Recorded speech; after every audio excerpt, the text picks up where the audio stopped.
el round número 2.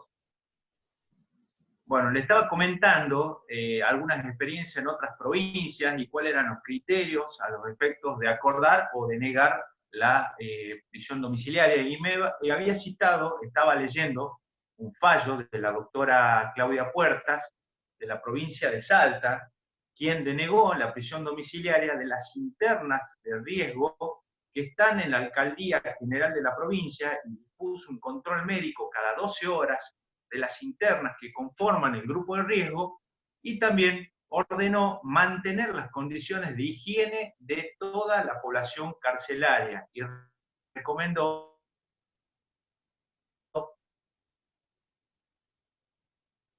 las previsiones sanitarias conforme los protocolos vigentes. La jueza basó su decisión en un informe de la Dirección de Coordinación Epidemiológica que señaló que la población carcelaria se encontraba con menor riesgo de contraer COVID-19 en la situación epidemiológica actual, al no constatarse que exista, circulación interna en los servicios penitenciarios. Bueno, esto a mí me da mucho para hablar, y bueno, y es así porque algo de esto, o sea, asemeja a los criterios judiciales del juzgado de ejecución penal. Es decir, a mí, tanto el Ministerio Público, la contraparte en la audiencia, como la jueza, se basan en estos informes del Ministerio de Salud de la provincia en que aún no se ha constatado circulación interna de COVID-19 o de coronavirus, porque el virus sería coronavirus y una vez que se encuentra ya en el cuerpo de un ser humano se llama COVID-19. Eso me lo explicaron de forma reciente. Entonces, ese sería el fundamento por el cual se deniega la prisión domiciliaria. No digo en todos los casos, o no digo que nos vayan a denegar en general, pero sería uno de los fundamentos. Ahora, el fundamento de todas estas recomendaciones que a nivel internacional se han dictado y que ya las hemos señalado en esta charla, justamente dicen lo contrario, o más bien hablan de subsanar o de solucionar la sobrepoblación carcelaria, porque, digamos, de producirse un contagio interno en el penal sería de características catastróficas. Eso lo sabemos que así, no hace falta ser médico, no hace falta ser un profesional de la salud, no hace falta ser un epidemiólogo o un epidemiólogo o afín, ¿sí? Ese es el grave problema. Entonces, por allí, como son tan restrictivos, generalmente la prisión domiciliaria la van a acordar a personas de muy avanzada edad, o como por ejemplo en el primer habeas corpus que fue interpuesto ante habeas corpus colectivo, que fue interpuesto ante el juzgado de ejecución, por parte del área de gerontos, es decir, de personas de avanzada edad del penal de Villa Urquiza, se le dio la libertad a una o dos personas, entre ellas, una de las primeras personas en salir en la modalidad de prisión domiciliaria fue una persona que tenía una mochila de oxígeno, es decir, estaba asistida por oxígeno para poder vivir, ¿sí?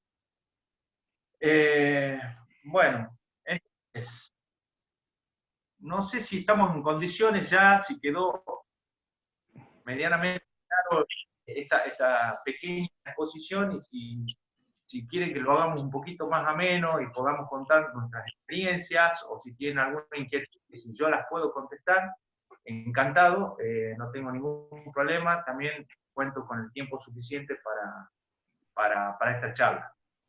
El doctor, perdón Miguel, el doctor Orso ¿sí? Está muy interesado en preguntar, hace unos minutos ya levantó la mano, y si me permitís le doy la palabra y continuamos con vos. Gracias, doctor. Por favor, un placer. Doctor Orso. Si habilita su audio, lo escuchamos. Gracias. Respeten la edad, che. No te digas, Miguelito. El tema, Andrés, ¿cómo te va? ¿Qué tal? Respecto del paquete de informes que recomendás que se presenten, el tema es ¿cuánto te duró conseguir todos los informes y específicamente en alguno que hayas tenido inconveniente? Lo digo porque sé de alguna reticencia de ciertos profesionales médicos de concurrir o incluso en el escrito, cuando uno ofrece permíteme un aporte, cuando uno ofrece el domicilio donde va a estar nuestro cliente, también hay que poner el teléfono de contacto para que se haga la conferencia con el dueño de casa, que va a aceptar, ¿no? Era un aporte ese del tema de, en todos los casos, siempre aportar un número de teléfono o dos alternativos, pero mi pregunta concreta era, ¿cómo te fue con el tema de los informes? ¿Qué tiempo demoraste y en cuál pudiste haber tenido algún tipo de reticencia en hacerlo? Bueno, sí, muy buena pregunta. En mi caso puntual, sí, yo estaba tramitando en una prisión domiciliaria una persona de 46 años que no estaba, o al menos cuando yo había hecho la primera presentación, no estaba considerada como un grupo de riesgo, dentro de las personas de grupo de riesgo. Entonces, pero, digamos, yo había en el marco de otra prisión domiciliaria, había solicitado informes de todo tipo, lo llené a informes, si era diabético, si era hipertenso, también, bueno, tenía hemorroides sangrantes, también era obeso mórbido, también tenía colesterol, o sea, una serie de patologías, ¿sí?, que agravaban su situación de salud. De todos estos exámenes, digamos, yo cuando presenté, digamos, mi pedido formal de prisión domiciliaria, los tenía casi a todos. Es decir, me faltaba uno que creo que era importante, el de diabetes. Entonces, en ese cuarto intermedio, uno puede solicitar un cuarto intermedio cuando en el cuerpo de la presentación me falta alguno de esos estudios, entonces solicitar que con habilitación de día y hora se practique ese informe faltante, lo cual para la defensa es importante para acreditar el cúmulo de comorbilidades o de enfermedades que tiene, para que se realice. En este caso, como se trataba de un examen de valores, un examen en sangre de valores, digamos, se le extrajo sangre en el mismo penal, se llevó digamos, la muestra de sangre, se hizo el análisis y en 24 horas, me sorprendió, 24 horas ya tenemos la información de que mi cliente era diabético y en 24 horas ya se le estaba suministrando la medicación pertinente, ¿sí? En este caso era metformina, ¿sí? También hay que hacer una distinción ahí, ¿no? Porque ya son cuestiones médicas, pero no es lo mismo, supuestamente, o en teoría, yo no soy médico, ¿no? Pero a mí sí me hacían la distinción entre un enfermo diabético que se le suministra metformina a otro que se le tenga que suministrar la otra droga que es más potente, que no me acuerdo cómo se llama, para una enfermedad más crónica, más...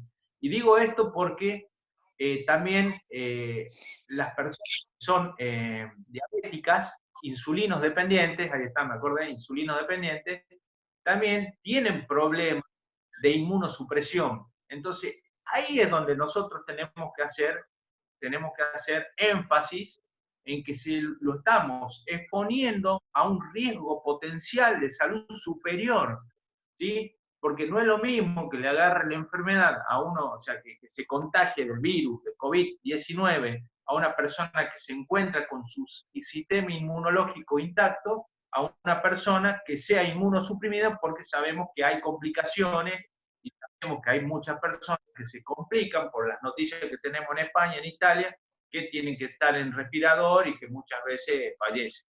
¿Sí? No Si me sé si... permitís, Andrés, un aporte.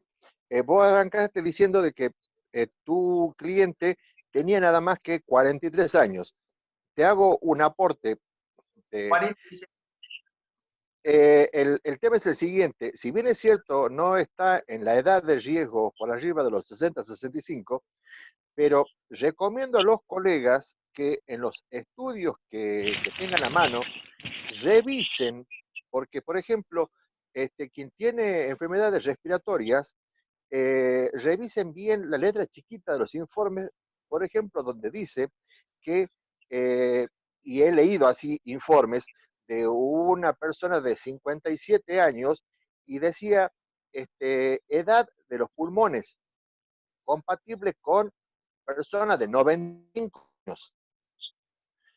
En una persona hipertensa, la letra chiquita decía edad de arterias y el corazón, compatible con personas de 72 años. Una persona que tenía problemas de tiroides, informe de la nutricionista que lo atendía y de la endocrinóloga. Edad del cuerpo compatible con personas de 75 años.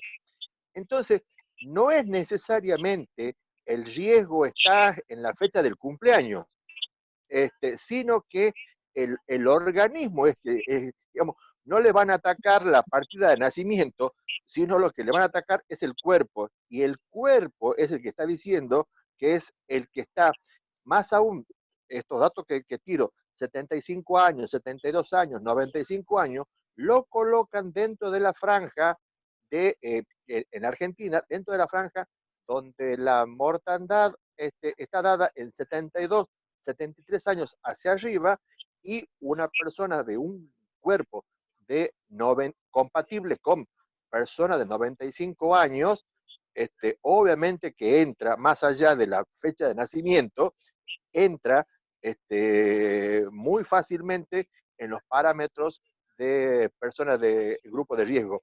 Era un aporte de alguna cosa que estudié de medicina legal hace algún tiempo, Andresito. Sí, una pequeña acotación también, que está muy bien lo que apuntás vos, Guillermo, que también esta patología que es nueva, este virus que es nuevo, que se está investigando, que no hay vacuna todavía, no solamente acarrea problemas respiratorios o pulmonares, sino que también ocasiona falla multiorgánica, también afecciones cardíacas, afecciones vasculares también, o sea, se están descubriendo de a poco una serie de, digamos, de males o de daños que está produciendo esta enfermedad, con lo cual también, digamos, es un riesgo mayor, ¿no es cierto? No sabemos bien hacia dónde apunta esta enfermedad. Otra cosa que yo quería apuntar, y con esto si quieren pasamos a otra pregunta, era el hecho de que si bien hay protocolos, el famoso protocolo de COVID-19, que en teoría tienen que hacer cumplir, digamos, los médicos que están ahí adentro del penal tienen que capacitar al personal, ¿sí? Capacitar al personal con uso de barbijo, distanciamiento social, etcétera, etcétera, suspenden la visita, también incluso al momento de llevar mercadería, el familiar de una persona privada de libertad, también es un poco posible de contagio, eso hay que tener muchísimo cuidado. Y otra de las cosas que decía es que hay que ver el tipo de capacitación que se está dando, porque incluso estoy al tanto de que se capacita a personal médico de hospitales y aún así se están contagiando. Es decir, ¿quién da la capacitación? Tiene que ser un infectólogo, un epidemiólogo, no me sale bien la palabra, ¿sí? Hay que ver qué tipo de capacitación se está dando y si eso es suficiente o es suficiente con el aislamiento que se está haciendo con respecto a estas personas que están consideradas dentro del grupo de riesgo.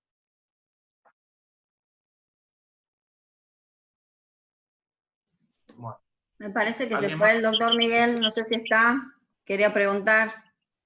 No sé, doctor Segundo, ¿querés preguntar algo? Está tomando mate el doctor.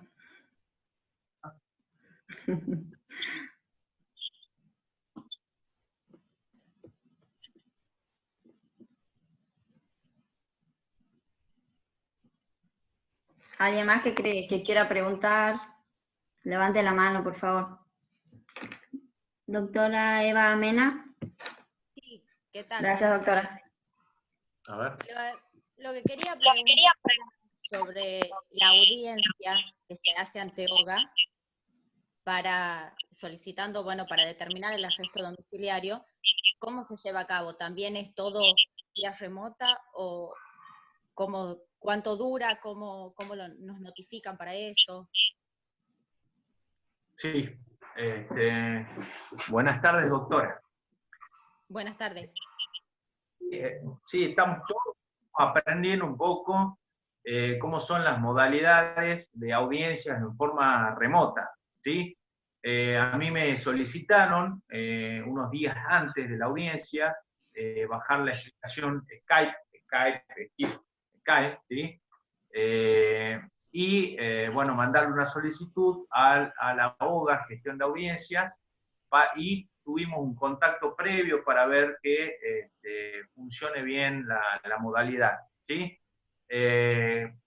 Una vez que estamos todos conectados, fue el día de la audiencia, es el día de la audiencia, se conecta la señora jueza o el señor juez, se conecta al Ministerio Público a través de un fiscal o un fiscal auxiliar, también se conecta la querella, si hubiese querella, y la víctima, obviamente, también se le tiene que dar participación a la víctima. Eso pongo mucho énfasis en que se le dé participación a la víctima, porque es la primer chicana que nos plantea el Ministerio Público, ¿sí? Que no se le dio participación a la víctima. A mí me parece también lógico y necesario que se le dé participación a la víctima. Entonces comienza abriendo la audiencia la defensa con la petición en concreto, y no, como yo ya lo había dicho, no se médica en la que fundamentamos el pedido, sino que en la misma fundamentación nosotros hacemos pie de esa, digamos, citamos el párrafo pertinente en donde dice que mi cliente es hipertenso y que se está por morir, o qué sé yo, que las condiciones de encierro no son las propicias, ¿sí?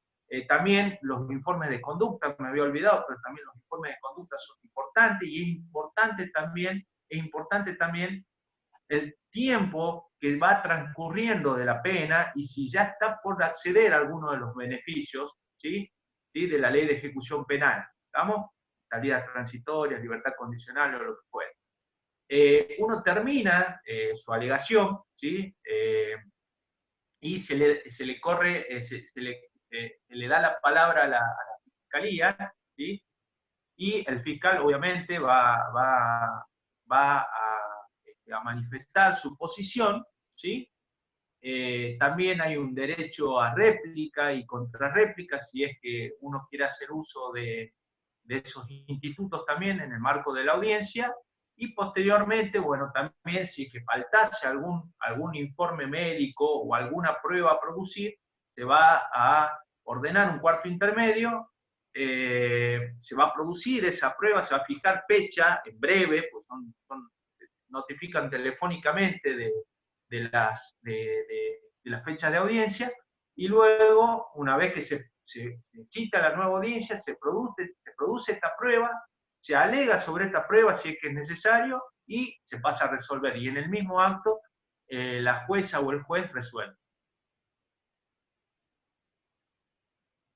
Gloria Hansen.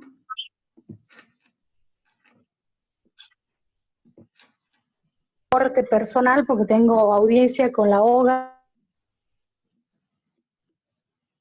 Y doctora, no le escucho bien. Hola. Hola, hola.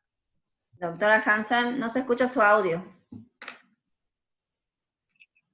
En este caso tengo un habeas corpus más una libertad condicional. O sea, en mi caso, estamos hablando de una persona que le quedan 2 años y medio para cumplir totalmente su condena. A pesar de ello, nos encontramos con una situación que no puede el penal, no sé cómo puede valorar, yo quiero que alguno de los colegas me lo aclare, cómo pueden saber, cómo pueden valorar primero que no existe un hacinamiento dentro del penal de Villa Urquiza. Tienen un tafirol, los médicos no les llevan el apunte porque, bueno, tengo conocimiento y lo viví en carne propia en muchas... Hola, hola. No se escucha. Hola. Analí. No, se corta el audio de la doctora Hansen. No sé si habrás entendido la pregunta, Andrés, o a ustedes hablaron antes, me parece también sobre... Los familiares que le están llevando Sí. los alimentos, no le van a introducir algún tipo de virus. Sí, doctora, ¿me podría, digamos, repetir brevemente la pregunta? Porque justo se cortó el audio y no pude escuchar la Sí, totalidad doctor, o sea, para hacerlo más cortito. ¿Qué me garantiza y cómo garantiza el penal y en qué forma el penal asegura el cumplimiento, que no se realice, que no hay un hacinamiento, que el sistema de salud de los detenidos está totalmente previsto, que no hay posibilidad de contagio? sí, ¿Quién me bueno, asegura eso? nadie en realidad, porque, digamos, el informe que nosotros solicitamos, si están cumpliendo los protocolos y demás, lo hacen ellos mismos. Un poco también podría ser, qué sé yo, como ahora, digamos, podríamos introducir como prueba, no sé, una entrevista o una grabación con el interno, o darle la palabra, darle participación al interno, cosa que a la audiencia no se le da, para que ellos cuenten de alguna manera si se están cumpliendo o no con los protocolos. Sé que no todo el mundo usa barbijo, sé que no todo el mundo cuenta con alcohol en gel o jabón, toallas, si están cumpliendo con las medidas de seguridad, de bioseguridad que merece esta enfermedad. En mi caso, puntualmente, la situación es más grave en comisarías. Sé que se interpuso un habeas corpus en el sur por la Defensoría Oficial, y ese habeas corpus fue resuelto parcialmente favorable, ¿sí? En donde la jueza que resolvió, digamos, este habeas corpus, ordenó tanto al ministro de Seguridad como al jefe de la policía que resguarden a los detenidos y que cumplan con estas medidas de prevención y de higiene. ¿Sí? Yo también presenté por uno de mis asistidos un habeas corpus de similares características y también hicieron lugar parcialmente, ordenando al ministro de Seguridad y al jefe de policía que cumplan con estas medidas. Ahora, ¿quién controla estas medidas? La verdad que lo desconozco. Doctor Orso. No, simplemente un comentario. El tema es que no hay un protocolo escrito, eso nos consta, no hay un protocolo, porque en realidad el cumplimiento del protocolo es a partir del instrumento mismo, la cartilla de protocolo y de la secuencia de cumplimiento del protocolo. En los hechos, eso no existe. Lo vengo solicitando por separado, no lo contesta ni la gente del servicio penitenciario, ni la gente de Casa de Gobierno, ni el Ministerio Público Fiscal. En ninguna parte está la cartilla de protocolo. Estuve hablando con gente de otras provincias y gente de España, donde tienen las cartillas de protocolo y tienen unos afiches puestos en todas partes. ¿Vieron como estos los de la ART que hay en cualquier oficina pública? Es decir, bueno, esos carteles de cuáles son las medidas de prevención que se tienen que tomar. Ese hecho de la vida real denota de que no existen en sí los protocolos. En función, cuando decías temprano, Andrés, de que uno de los elementos fuertes del pedido es solicitar el informe al propio servicio penitenciario, no alcanza con que el director del penal diga, estamos cumpliendo estrictamente con todas las recomendaciones.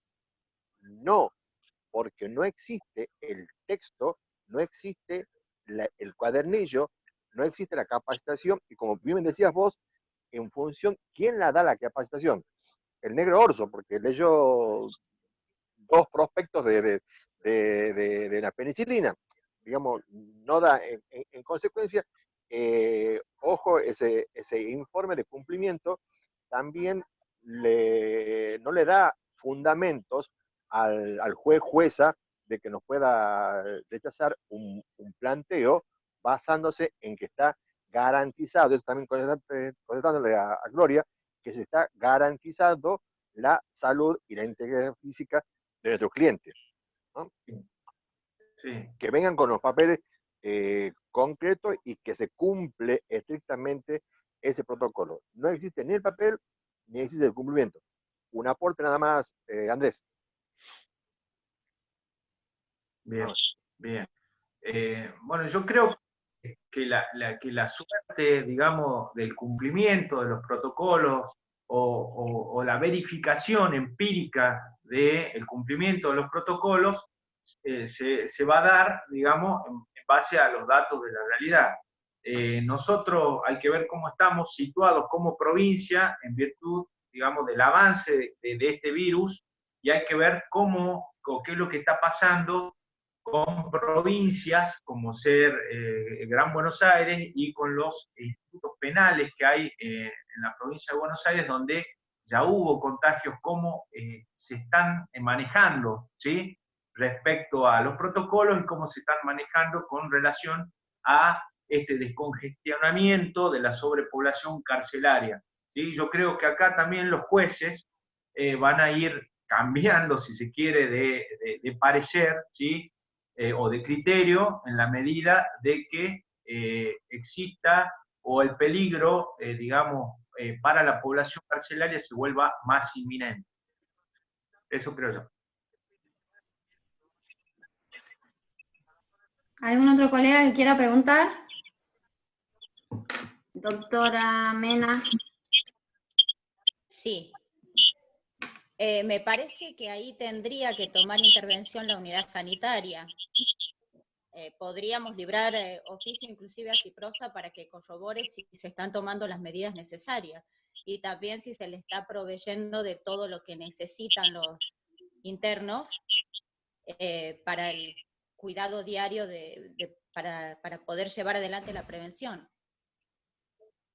Sí, es una... Si me permitís, Andrés, hay un tema que vos aportaste que me parece fundamental, brillante como idea, que no se viene haciendo, es que declare, que participe de la audiencia el propio detenido, preso, en función de qué, de que como se está tratando de un derecho fundamental, a la salud, a la vida, a la libertad, es decir, al un manojo de derechos, tendría la misma entidad de la audiencia de control, de la primera audiencia de control, donde él personalmente tiene que conectarle al magistrado si se están respetando sus derechos, si se respetaron sus derechos antes de llegar a esta audiencia.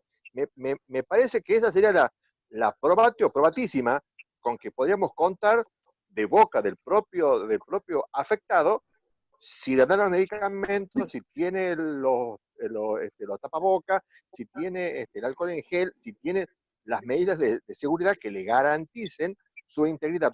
Esa me parece que es un aporte brillante, Andrés, de proponer que se le permita manifestarse a nuestro cliente. Sí, tal cual, totalmente de acuerdo, totalmente de acuerdo. Yo tengo una consulta. Sí. Hola. ¿Me escuchan ahí? Sí. Sí. Bueno, buenas tardes a todos los colegas, buenas tardes, Andrés. Yo quería hacerte una consulta en realidad porque tengo el caso de una persona que ya está prácticamente cumpliendo la condena, en diciembre la cumpliría, los 5 años de prisión. Él está por un robo agravado específicamente. Si bien es una persona de 29 años, que de salud está bien, es una persona fumadora. Y según la OMS, dice de que las personas que son fumadoras son consideradas también de riesgo. Sin embargo, en los informes que ya solicité, el médico forense dice que no es una persona de riesgo por el hecho de ser fumadora, que puede cumplir la condena en el penal, y que para él no sería motivo para que le den la prisión domiciliaria. A ver, y es una persona que ya accede a la condicional ahora en junio, y como te decía, pronta a cumplir la condena completa, digamos. Y el médico me dice eso. A mí me cabría la alternativa de pedir un informe de otro médico. ¿Por qué no? Sí, por supuesto, sí. Ofrecer un perito de control, qué sé yo, un monólogo, no sé cuál sería, digamos, la especialidad del médico, y que haga un informe respecto a, digamos, al riesgo en la salud que tiene esa persona. Aunque también, si ya está por acceder a los beneficios, me parece que está contemplado dentro de las recomendaciones en la Cámara Federal de Casación Penal, ¿sí? Y me parece que también, en este sentido, él también estaría incluido dentro de las personas a ser, no digo beneficiarios, sino a acceder a este cambio en la modalidad que está cumpliendo la pena a través de una prisión domiciliaria. Ya, hoy las o sea, las y está dentro de ese parámetro tu cliente.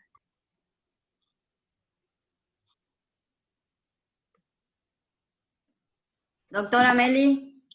Sí, hola, buenas tardes. ¿Me escuchan bien? Perfecto.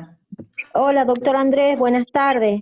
No, justamente siguiendo el hilo de lo que decía la doctora, la consulta de la doctora, si nosotros podríamos, o sea, introducir algún informe de las estadísticas, porque si bien las personas de riesgo son de avanzada edad, hay mucha población que tienen otras patologías como son EPOC o fumadores pasivos y tienen muchas condiciones, o sea, no tienen su condición pulmonar al 100% de sano. Si nosotros podríamos introducir esos informes estadísticos de cuál es, la salud de riesgo de la población, no en cuanto a la edad, sino en cuanto, como decía el doctor Orso, también la condición física de cada uno. ¿Me comprende? Sí, por supuesto, incluso también se puede, no sé cómo se viabilizaría o cómo se podría hacer para hacer un estudio pulmonar, si es un estudio, digamos, de imágenes, un diagnóstico por imágenes o lo que sea, pero también con ese estudio, me imagino yo que ese mismo estudio puede ser también interpretado y analizado por un médico especialista, y ese informe también se puede agregar al legajo o al expediente a la incidencia que estamos tramitando nosotros para que nuestro cliente acceda a la prisión domiciliaria. ¿Sí? ¿Por qué no? Claro, claro, aparte hay mucha mortandad de personas jóvenes en digamos, con esas características. Existen muchas estadísticas de mortandad. No sé, o sea, yo quería saber si es que también esos informes estadísticos uno los podría introducir como para acceder al beneficio. Por supuesto. Ya la población carcelaria es una población de riesgo y de vulnerabilidad. Muchas gracias, doctor. Gracias. Andrés, entiendo que cumplimos ya el segundo tiempo de los 40 minutos. No sé cuál es tu disponibilidad y la de los colegas, si quieren hacer otro break y continuamos, pero eso queda a tu disposición. Sí, y si alguien necesita Hola. algún, digamos... Hola. Doctor Segundo. Sí, Sí. ¿me escuchan ahí? Hola. Sí. Es muy probable que se corte antes de que preguntes, Doc, así que si quieres dejamos tu pregunta para el siguiente. Ah, bueno, ok. Por favor. Dale. Agradecerte, Andrés, por tu disposición, por tu tiempo. Sé que estás con mucho trabajo, así que te agradecemos de todo corazón desde Penalistas Tucumán.